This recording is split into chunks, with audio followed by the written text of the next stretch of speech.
So hello guys, welcome back to our YouTube channel. तो आज हम करने वाले हैं सॉल्यूशन का पार्ट 2। तो अभी हम पढ़ने वाले हैं कॉलिगेटिव प्रॉपर्टी ऑफ सॉल्यूशन। तो स्टार्ट करते हैं। तो कॉलिगेटिव प्रॉपर्टी क्या होती है कि वो प्रॉपर्टीज़ होती हैं, वो मतलब टर्मिनोलॉजीज होती हैं जो सॉल्यूट के अमाउंट पे डिपेंड करे। यानी सम ऑफ प्रॉपर्टीज जो होती है फिजिकल प्रॉपर्टीज़, वो सॉल्यूशन के सॉल्यूट के particles in present in define volume यानी अमाउंट पे डिपेंड करें, उनको हम कॉलिगेटिव प्रॉपर्टी बोलते हैं। तो हमारे पास 4 कॉलिगेटिव प्रॉपर्टी होती है: relative lowering in vapour pressure, elevation of boiling point यानी elevation in boiling point, depression in freezing point और ऑस्मोटिक प्रेशर। तो दोस्तों हमारे पास होता क्या है कि जब हम कोई सॉल्वेंट है, हमारे पास सॉल्वेंट है, उसमें अगर हम कुछ सॉल्यूट मिलाते हैं ना, तो मान लो हम सॉल्यूट की अमाउंट बढ़ा रहे हैं तो उसमें कुछ चेंजेस होंगे सॉल्वेंट की प्रॉपर्टी में। तो उसी को हम कॉलिगेटिव प्रॉपर्टी बोलते हैं। और कॉलिगेटिव प्रॉपर्टी अमाउंट के साथ हम बढ़ाते जा रहे हैं अमाउंट, वैसे वैसे क्या क्या चेंजेस होते जा रहे हैं तो उसको बताती है। तो देखो हमारे पास सबसे पहले property relative lowering in vapour pressure. आया याद कुछ? हम राउल्स लॉ में इसको पढ़ के आ चुके हैं, relative lowering in vapour pressure को। तो अगर तुमने वो वाली वीडियो नहीं देखी तो जाके पहले पार्ट 1 देखो, वहाँ पर राउल्स लॉ अच्छी तरीके से एक्सप्लेन किया गया है। ठीक है, तो राउल्स लॉ ही रिलेटिव लोअरिंग वेपर प्रेशर है। ठीक है, कोई डिफरेंट क्वेश्चन नहीं है। जो भी राउल्स लॉ में जो जो टर्म्स वहाँ पे लिखी हुई है, वो सब टर्म ही रिलेटिव लोअरिंग वेपर प्रेशर को डिफाइन करती है। ठीक, तो रिलेटिव लोअरिंग और वेपर प्रेशर तो हमारे पास हो गया। अब नेक्स्ट आता है एलिवेशन इन बॉइलिंग पॉइंट। इसको लिखते हैं डेल्टा टीबी से। तो इसको होता क्या है कि the rise in temperature that result by addition of non volatile solute. जैसे मैंने तुमको बोला, अगर हम सॉल्व्यूट मिलाते हैं सॉल्वेंट में तो क्या क्या चेंजेस बनते हैं और कितना मिलाने पे। In solvent is termed as elevation in boiling point, उसी को हम एलिवेशन नहीं बॉइलिंग पॉइंट बोलते हैं। यानी हम जब भी कोई अगर नॉन वोलेटाइल सॉल्यूट रहेगा ना, अगर उसको सॉल्वेंट में मिलाते हैं तो क्या होगा कि जो सॉल्वेंट का बॉइलिंग पॉइंट है वो बढ़ जाएगा। यानी सॉल्वेंट प्लस सॉल्यूट हो गया तो सॉल्यूशन बन गया। तो जो सॉल्यूशन का बॉइलिंग पॉइंट जो आएगा ना, सॉल्यूट और सॉल्वेंट को मिलाने के बाद जो सॉल्यूशन बनता है, उसका जो बॉइलिंग पॉइंट रहेगा वो सॉल्वेंट के बॉइलिंग पॉइंट से ज़्यादा रहेगा। तो मान लो कि ग्राफ में देख सकते हो तुम कि सॉल्वेंट का दिया हुआ है, सॉल्वेंट का टेम्परेचर देखो कि कम है, T1 टेम्परेचर पे सॉल्वेंट के प्रेशर कैसे हैं P1, और वहीं T2 टेम्परेचर पे सॉल्वेंट के प्रेशर पहुंच गया 1 एटमॉस्फेरिक के बराबर।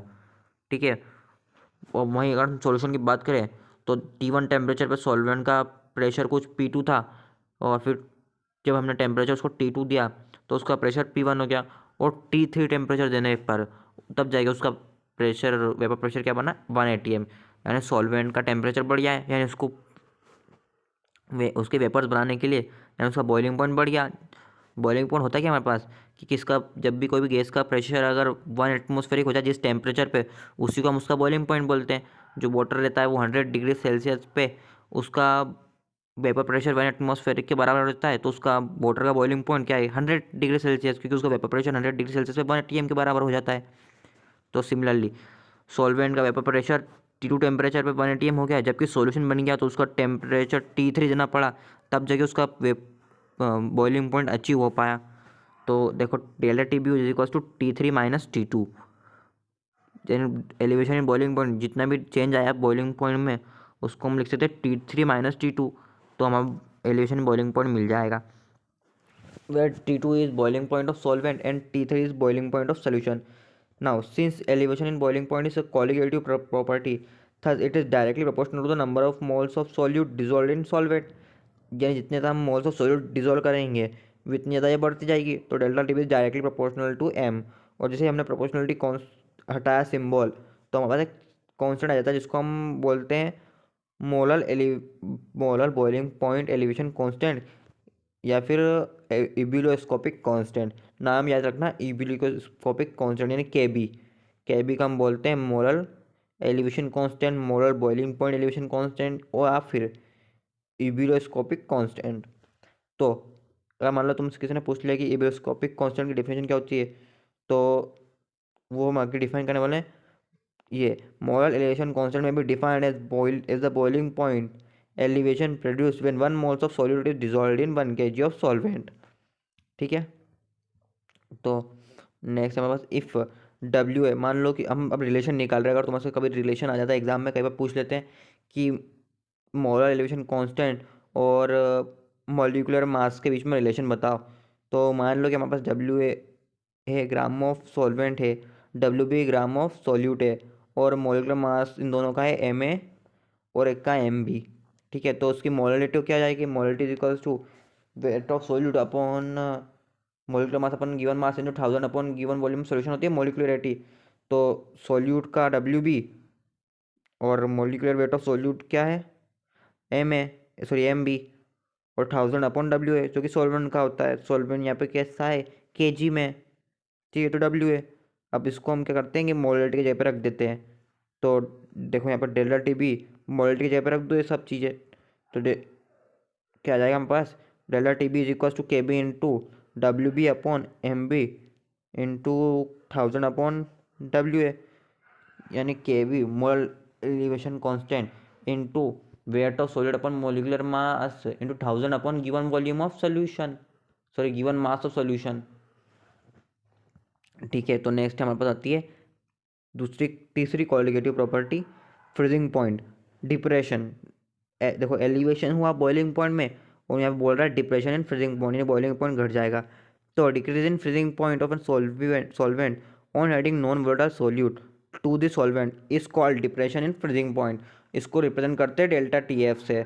तो delta T F is equal to T one minus T two. देखो वहाँ पे T two minus T one मतलब sorry T three minus T to था।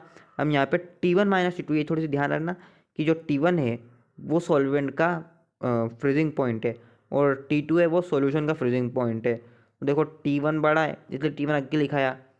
तो यहाँ पे क्या हो रहा है, डिप्रेशन हो रहा है, मतलब जो सॉल्यूशन बनाने पर जो टेम्परेचर आ रहा है वो कम है, यानी डिप्रेशन हो गया, जबकि टेम्परेचर ज़्यादा होना चाहिए था। तो depression in freezing point is इधर कॉलिगेटिव प्रॉपर्टी। तो ये भी डायरेक्टली प्रोपोर्शनल एम होकर तब जब एम है तो जब आप हटाएंगे तो एक कांस्टेंट आएगा जिसको हम बोलेंगे के एफ से रिप्रेजेंट करते हैं। यहाँ पे के भी लिखा गया गलती से, तो के एफ आएगा यहाँ पे, जिसको बोलते हैं मोलर डिप्रेशन कांस्टेंट। और इसको डिफाइन किया जा सकता है कि defined as the freezing point depression produce when 1 mole of solute is dissolve in 1 kg of 1000 gram of solvent.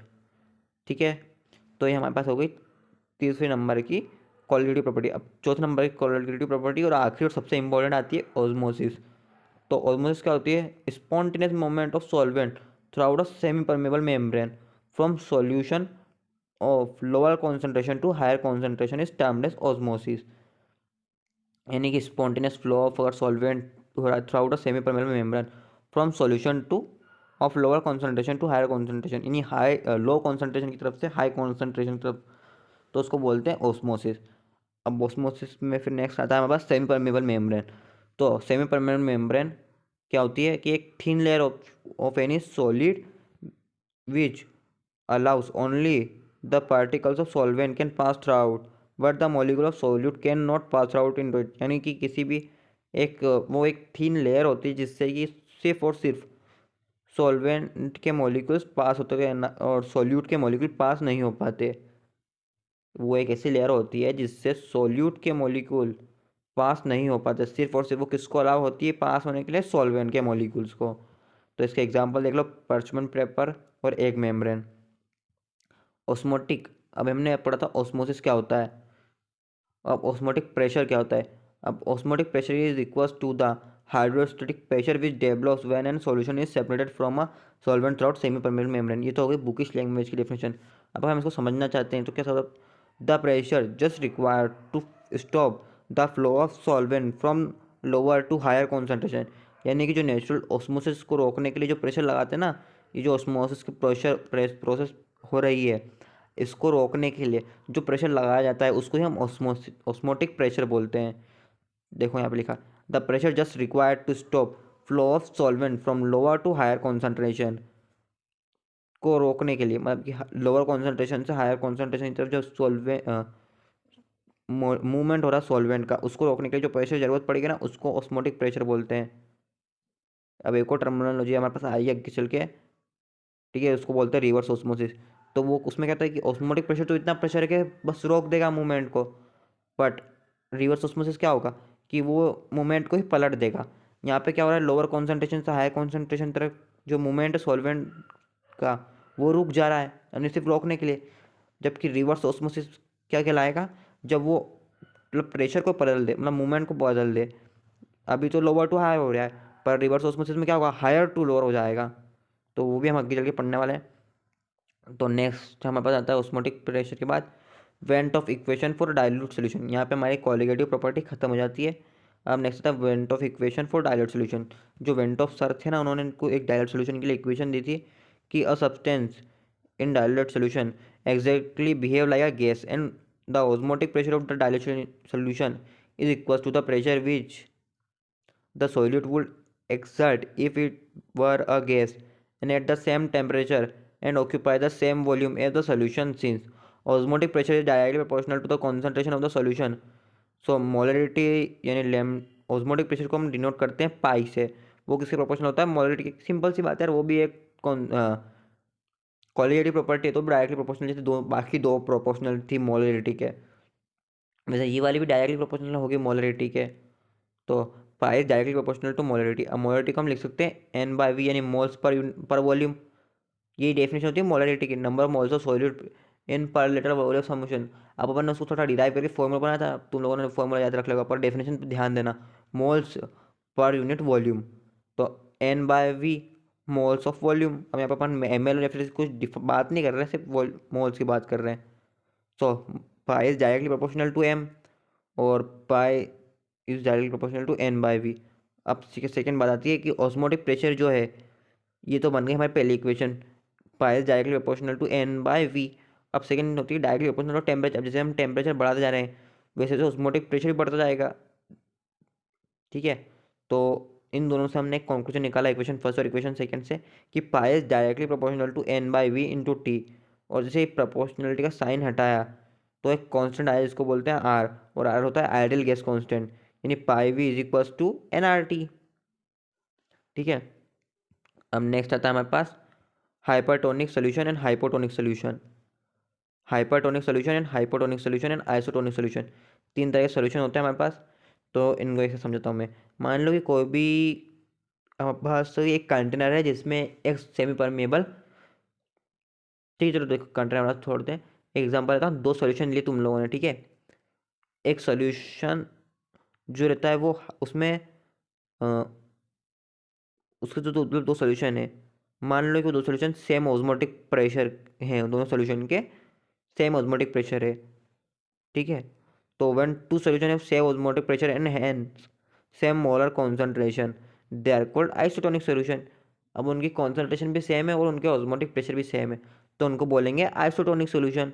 वहीं उनमें से मान लो अगर एक जो है उसका कॉन्सेंट्रेशन, सॉरी उसका ऑस्मोटिक प्रेशर कम है और एक का ज़्यादा है, तो जो कम वाला जो रहेगा ना सोल्यूशन उसको बोलेंगे हाइपोटोनिक सोल्यूशन, और जो ज़्यादा वाला रहेगा उसको बोलेंगे हाइपरटोनिक सोल्यूशन। बस इतना ही होता है हाइपोटोनिक और इन सब में डिफरेंस। तो इनकी डेफिनेशन पढ़ लो। When two solutions have same osmotic pressure and hence have same molar concentration, they are called isotonic solution. If one of solution is of lower osmotic is called hypertonic solution, and with respect to more concentrated solution, and more concentrated solution is called hypertonic solution with respect to dilute solution। यानी यहाँ पे respect में बात करेंगे, comparison में बात करेंगे कि अगर एक ज़्यादा का आएगा तो दूसरे को हम कम का मानेंगे, ठीक है। अब नेक्स्ट आता है हमारे पास रिवर्स ऑस्मोसिस, जो मैंने आपको समझा दिया था, एक्सप्लेन कर रहा था, इसमें डेफिनेशन पढ़ लेते हैं। When the pressure is increase on the solution side, that is higher concentration side is more than the osmotic pressure, then the solvent will start moving from higher concentration to lower concentration, and this phenomena is known as reverse osmosis। तो हमारा guys chapter complete हो चुका है, दो videos का part 2 भी complete हो गया यहाँ पे। तो नेक्स्ट टाइम हम जल्दी नेक्स्ट जो चैप्टर हमारे पास केमिकल काइनेटिक्स, वो भी स्टार्ट कर दूंगा, उसकी वीडियो भी आ जाएगी, उसमें से भी 4-5